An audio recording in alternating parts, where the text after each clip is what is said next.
Hey guys, how's it going? Today I just want to show you this PVM I recently got. This is a JVC professional monitor, and I actually have a couple of other Sony PVMs. So I'm a very big fan of the PVMs. So I saw this JVC one, and yeah, you don't really see like other brands. At least in the UK, I've never really seen. At least not as often as the Sony ones. It's usually just the Sony ones. So seeing this JVC was, I just really wanted it, especially since the price was really good. And this monitor is actually a 750 line monitor, so it's pretty awesome quality. My other ones aren't as high as that. They don't have as high as of a line count. So, but yeah. It's a pretty cool monitor. I'll pair it on in a second. It's got a couple of issues, but that's the model number, the TM-H1750C. And yeah, we've got some, obviously, buttons here. I'll show you that in a minute. But yeah, this actually came from, well, it came from a guy who bought it from a guy who bought it from the BBC. So this belonged to the BBC in Leeds. It's actually still got the... There we go. I'm actually going to keep those on there. I don't mind stuff like that, so it doesn't have to be immaculate. I really don't mind. PVM's been a little beat up. This one's got a bit of a crack here, and it's just got some X drawn on it. I mean, that would come off, but I'm really not bothered. Other than that, it's a pretty nice condition. And yeah, 17-inch tube. I've got a 20-inch, and I've also got a 20-inch widescreen Sony PVM. So it's nice to have a 17-inch, and it's just the right size for this. I mean, I've had both my other PVMs in this spot before, and they both fit. But I mean, this is like just a bit nicer because it's not. I mean, it's almost like the perfect size, 17-inch on this flight case. But yeah, the main reason I got it, like I said, it's a JVC, and it accepts component and RGB via BNC. And I have some problems with my other Sony PVM, at least one of them. But anyway, I'm going to turn this thing around, show you the back, and then we will boot it up. Okay, and this is the back side of the PVM. So you have to excuse the wires. I don't really want to have to unhook everything. So, but yeah, this is the back of it. You can see, you can get a bit of a better look at the model number there. And then this one's from 2003, December 2003, which is pretty cool. So it's definitely the most recent manufactured PVM that I have. And then yeah, it just has composite and S-video inputs, and along with audio, and then it uses a kettle power cable for power. And then this is how we get RGB into this thing. This is a modern card, so this card is like manufactured recently by someone. I can't remember who does it, but they're selling it on eBay for these JVC monitors, because the original cards, they were made for like SDI or RGB or component, but they're really expensive, the original JVC cards. So these are like £50. So if you've got a JVC monitor, you get one of these and you can do RGB or component. And they also make one that has just a SCART input, a female SCART socket on it, which is pretty cool. But I kind of needed the BNC one anyway. So, but you can see a lot of these JVC monitors online, and they don't have this slot for the card, which kind of sucks. Like, they just have composite S-video. Apparently, they can be modded to work with the card. Like, apparently they have the card slot, but they need... I think they have the card slot, but they just need to be modified or something. Or maybe you have to take a card slot out of a different monitor, put it in. I don't know. But you can find loads of monitors that look like this, that like 20-inch, 17-inch, 15-inch, but some of them don't have the slot. So yeah, try and look out for the slot. I mean, the composite and S-video don't look too bad on this monitor, but they're not the best I've seen. So, but the RGB and component look really nice. But anyway, so yeah, I'm going to power this thing up and show you what it's like. And this is the monitor turned on. and this is Golden Axe 2 on the Mega Drive 2 down there. Now this camera doesn't have much like settings, so I can't tune it into the refresh rate, so it might be a bit flickery, but yeah, it looks good. Nice scan lines. Yeah, really sharp image. And this is RGB-S coming from my Kramer matrix switcher. But yeah, like I said, this can do component as well, and if you select component on this thing, you actually click that and it'll switch to component. See, it won't lock onto it.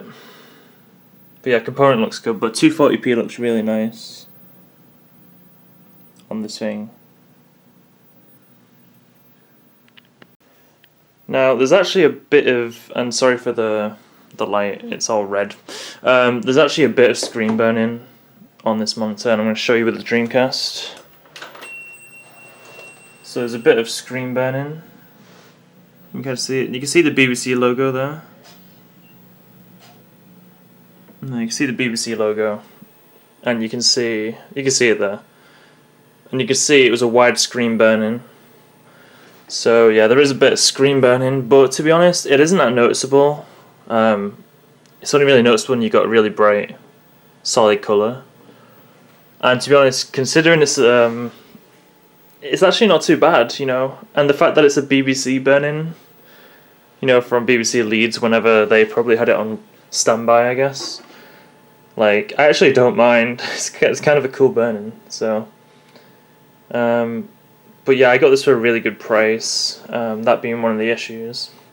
Another issue is there's a bit of I want to say noise. Like, bit of the image is a little noisy and wavy when you get up close, but it only happens when it's been like first turned on for like 10 minutes. So after 10 minutes it becomes stable, and I believe that's something to do with the capacitors are going a bit bad, even though this is from 2003.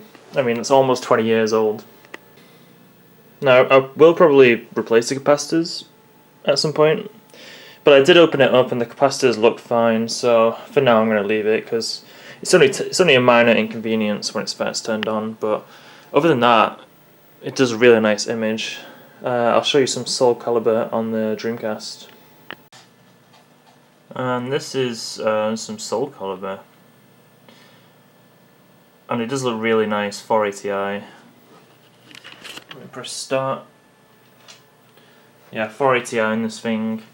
Surprisingly, it looks really good. I was really quite surprised.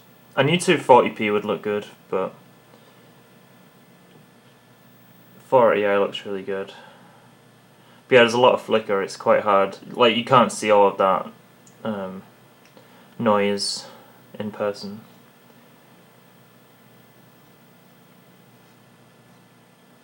But yeah, 480i looks surprisingly nice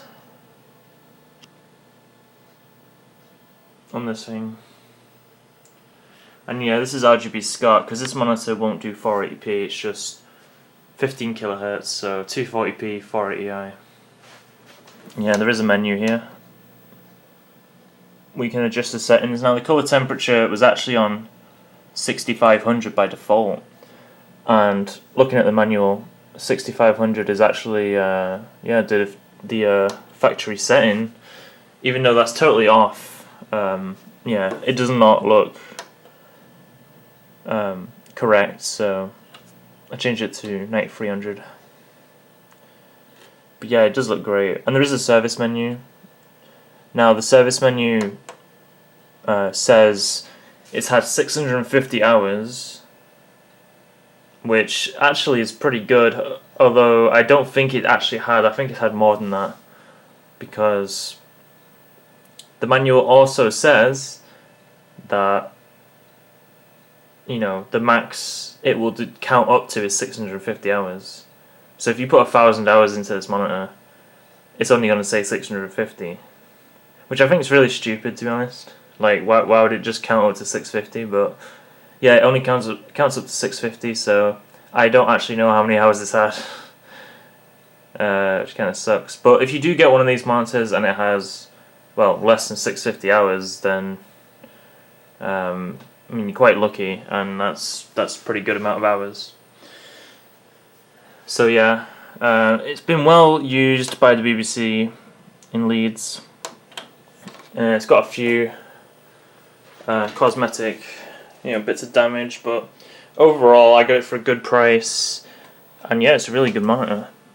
And it's also got like stuff like aspect ratio. You can change it to widescreen, blue check, which just makes it all blue, color off, which won't actually work in RGB, and an underscan, which is actually quite useful. And yeah, and it also does have built-in speakers, but I actually don't use the built-in speakers. I just use my hi-fi, like, stereo speakers. But yeah, I just thought I'd share that with you. Thought it was a little cool monitor, and this is gonna be my main PVM for when I'm live streaming and stuff.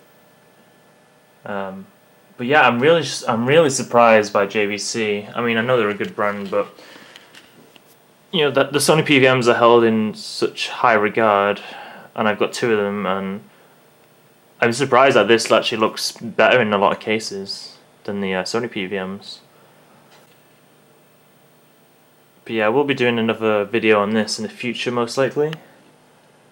And also, very soon, hopefully, I will be doing a video on my one of my Sony PVMs, which is definitely my favourite PVM I own. So that'll be pretty cool. But yeah, appreciate you guys watching, and take care.